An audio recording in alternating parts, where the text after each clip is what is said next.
to get the right textures. Believe me, no one knows how hard it is as much as we do. So I always respect people that go for it a little bit. I love the effort because it does need to be the star. But, you know, there's a difference between taking educated risk and stupid risk. This is a big mistake to me. You shouldn't serve this. I'm embarrassed by the bacon steak. I'm really hoping my French toast is gonna make up for it. So this is not your ordinary French toast. I said I'm gonna bring together some flavors that people would never really think about, clams and French toast. Trying to be really bold here. This is a mess. I'm sorry. It's oily, and this just doesn't work. I was just going for it. You know, it's my first Iron Chef, and I didn't really want to play it safe. But I think this went way too far out of bounds. Again, I applaud that you're going for it. Just make it educated.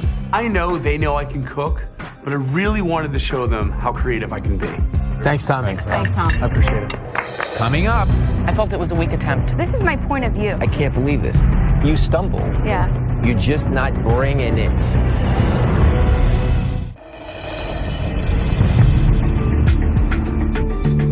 I'm more nervous for this evaluation than I've ever been for any evaluation. I'm a week away from shooting a show. I don't want to go home.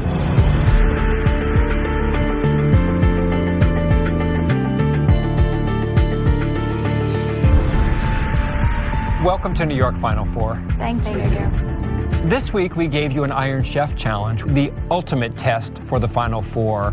And some of you really impressed us, some of you did not. We'll be picking a winner from each Iron Chef battle, but unfortunately, someone will be going home. RT. Yeah. It's pretty obvious that we were very pleased with your dishes yesterday. They were very, very good. Can you believe what those Iron Chefs were saying about your food? It was amazing. I felt really good about the food that I was presenting, and I felt really in control in the kitchen. I just found this whole wealth of strength that I didn't know was there. I'm glad to hear you say that you know your strengths and weaknesses and that you can be there for yourself. Watching you and Herb, it was like watching the tortoise and the hare. You were so slow moving. I was like, I can't believe this. Does she know there's a clock running? I really worried whether you were going to finish and if you could possibly turn out something good. Like the tortoise and the hare, you were triumphant in your food. So whatever method you did to get there, boy, you got there. So being a commentator, I thought it would be a real strength for you. We expected to hear that lovely voice and polite interruptions, but some really good sort of aggressive reporting. Yeah. And what I found was a tentative, somewhat meek, and not vocal commentator. I think that is the sliced smoked. Tell me what you know, not what you think. I could have been more aggressive. I felt it was a weak attempt. Herb. Okay. You're just so much fun to watch in the kitchen. You're intense, you're agile, you just pack a punch at every moment. The Iron Chefs yesterday had never met you, and your personality just popped to them right away. You have one of the most personal points of view. It is so easy for me to envision how we could grow together. It's so obvious to me. Thank you. Let's talk about your dishes. Your first dish was the enchilada de camarone, really delicious. It felt very homespun, but at the same time, it had a lot of finesse to it. The second dish, it had this very heady shrimp stock flavor to it, which I thought was very well done. But I had some grittiness in my soup because, you know, the clams weren't clean. And your last dish, in my opinion, you should have said I only made 2 dishes. You have the flavor, but we want it to be consistent. The same inconsistency came through in your commentating. For the most part, fun, authoritative, playful, until you did your throw. We're alive in the battle of... Something about connecting directly to the lens as opposed to talking to Alton threw you for a loop, and you stumbled. And that concerns me because ultimately it's talking to the camera directly that we're looking for. The more I do it, the more comfortable I'll become. It's just I don't have 10 years to make that happen. Yeah, you have 1 week left if you make it through this week. Next on to Battle Bacon, and we're gonna start with Aria. Hi, Bobby. You know, yesterday, we wanted you to hit us over the head with bacon, and we got French toast with a little bacon. We got a salad with a little bacon, and we got some eggs that were kind of cool with some bacon. You didn't push the envelope at all. It was like you were feeding 5-year-olds. Why didn't you just go for it? This is my point of view, Right. and I wanted to scream it loud and proud. I get that you have a point of view, but you were so hell-bent on articulating that point of view that you just missed the challenge entirely. if you were gonna have this attitude of, I'm gonna outfox the system and give them homey food, but make it the best French toast we had ever had, you actually may have snagged us. That's not what I had. Morimoto said it was diner food.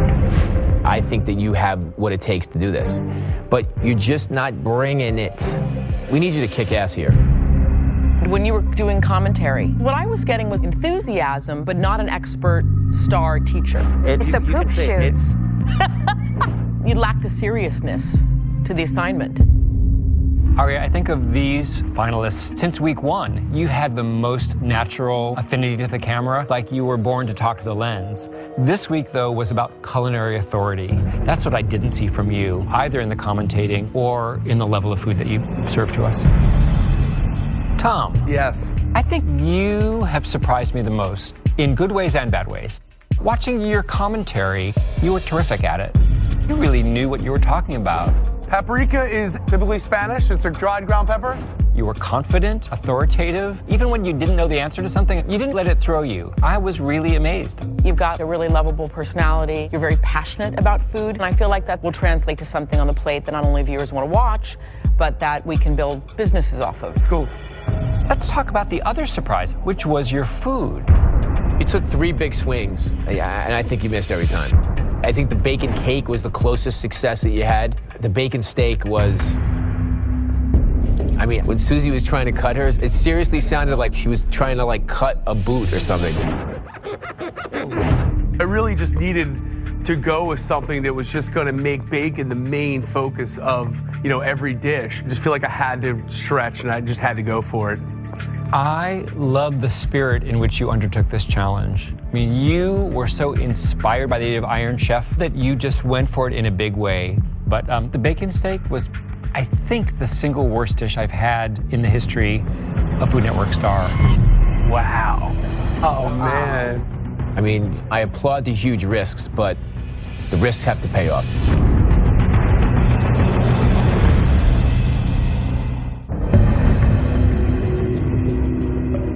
And now it's time to pick the winners of the Iron Chef battles and determine who will be moving on to the finale. Herb and Artie, though you both did very well in Battle Shrimp, the winner was Artie. Thank you. Artie, congratulations. You are safe, and you will be moving on to the finale next week. Thank you so much, you guys. Thank you. Tom and Aria, this is a tough one because unfortunately neither one of you truly excelled at the Iron Chef Challenge. But one of you did excel at the commentary and did embrace the spirit of Iron Chef better than the other. Tom, you're going to the finals. Yes. So Tom and Artie, thank you so much, you guys. Congratulations, you can leave. Thank you, guys. I thought I was done, though. Well done. My dishes weren't great, but I really gave it my all. I went for it. The finale. We made it. Herb, Aria, we obviously have a very tough decision ahead of us. I'm going to ask you to leave the evaluation room so we can deliberate. Thank you very much. Hey.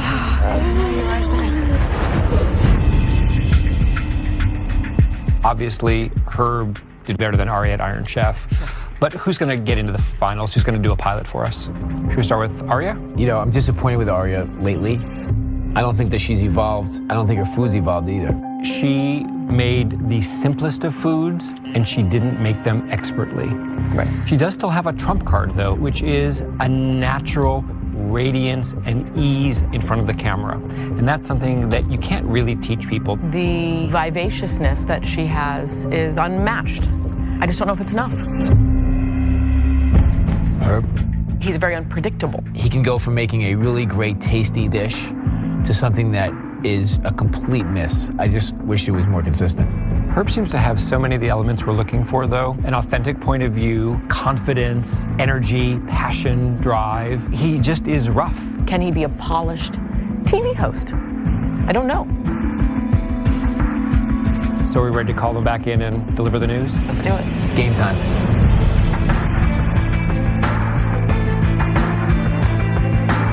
Herb? Aria? You both have such amazing gifts. But only one of you can move on to the finale. Arya? I'm sorry. You won't be joining us in the finale.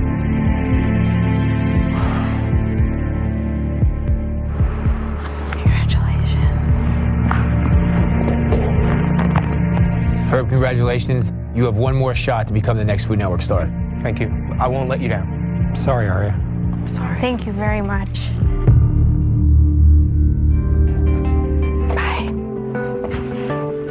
I didn't make it to my own TV show, but this was such a special experience. I miss you. I'm gonna miss you too. And I know Luca will be proud of me. All right, guys. Holy crap. I thought I was going home. I made it to the finale. Look out, America. From this moment forward, only great things can happen. We're the final three. We're making shows. We're making shows. Yeah.